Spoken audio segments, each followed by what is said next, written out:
Hey, my name's Howard Edelman, and I wish that I knew why my dad was the way he was before I actually learned why. Um, so my dad was not a very physically or mentally or emotionally healthy person, um, and he was one of those people that would never cover it up. He would always have no problem if we were having a family event. He would come in, they'd be like, "Hey, how you doing?" He'd be like, "Bah, bah, bah," and I never understood why he couldn't just put on a happy face. Uh, and then one day, a few years ago, every once in a while, I have this back flare up, and I had a particularly bad case of it. And I was literally lying on the floor of our apartment, on the living room floor, for like 3 weeks. That's how bad it was. And my kids would come and go, and my wife would come and go. And one day, my younger son came in, and he didn't ask me how I was, and I got really, really upset. And I said something to my wife, and she went to my younger son, Ben. She said, "Why didn't you ask Daddy how he's doing?" And he goes, "Every time we talk to him, he yells at us." And she came and she told me that. And immediately I thought, that's why my dad is the way he is.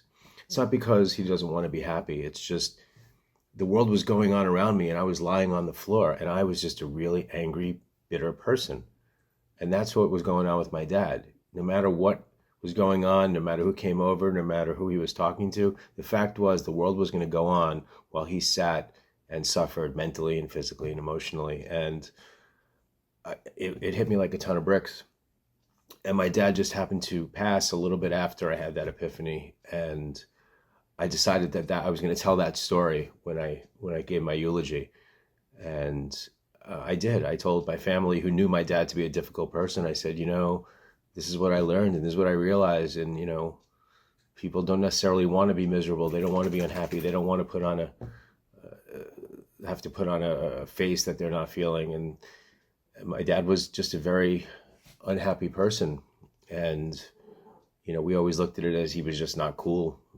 But the truth of the matter is he was just a really broken, sad soul. And maybe, if we spent a little more time trying to figure people out and the motivations behind their actions and why, we might be a little bit more sympathetic or empathetic. So that's what I wish I knew.